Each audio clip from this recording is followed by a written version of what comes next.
نیت پر حملہ۔ تنقید یا کرٹیسزم کے دو طریقے ہیں۔ ایک ہے کسی آدمی کے قول پر ثابت شدہ حقائق کی روشنی میں علمی تجزیہ یا انالیسس کرنا۔ ایسا تجزیہ جس میں آدمی کی نیت زیر بحث نہ آئی ہو، بلکہ صرف اس کے نقطۂ نظر کا موضوعی یا آبجیکٹو انداز میں جائزہ لیا گیا ہو۔ یہ طریقہ ایک جائز طریقہ ہے۔ قرآن و حدیث کا کوئی حوالہ ایسا نہیں ہے جو اس طریقے کو دین اسلام کے خلاف بتاتا ہو۔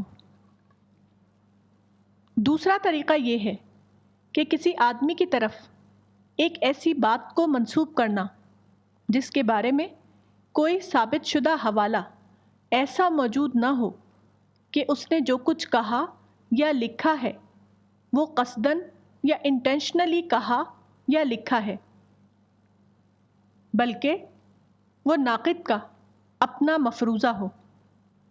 ایسی تنقید اسلام میں بلا شبہ جائز نہیں، اور آدمی کو اس دوسرے قسم کی تنقید سے کامل پرہیز کرنا چاہیے۔ مذکورہ تقسیم میں دوسری قسم کی تنقید بے حد خطرناک ہے۔ اگر کوئی شخص ایسی تنقید کا ارتکاب کرے تو اس کو ڈرنا چاہیے کہ اس کی وجہ سے وہ خود اللہ کی پکڑ میں نہ آ جائے، کیونکہ حدیث سے غیر مشتبہ طور پر اس کا باطل ہونا ثابت ہوتا ہے۔ اس سلسلے میں ایک حدیث یہاں نقل کی جاتی ہے۔ حضرت ابو ذر غفاری رضی اللہ عنہ سے روایت ہے، ان النبی صلی اللہ علیہ وسلم یقول لا یرمی رجل رجلا بالفسوق ولا یرمیہ بالکفر الا ارتدت علیہ ان لم یکن صاحبہ کذالک۔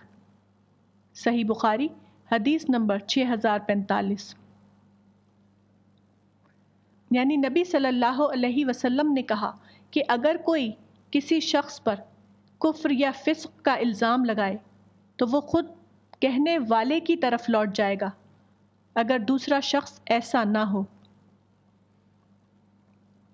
کفر یا فسق اپنی حقیقت کے اعتبار سے کوئی خارجی واقعہ نہیں ہے، بلکہ اس کا تعلق آدمی کی اپنی نیت سے ہے۔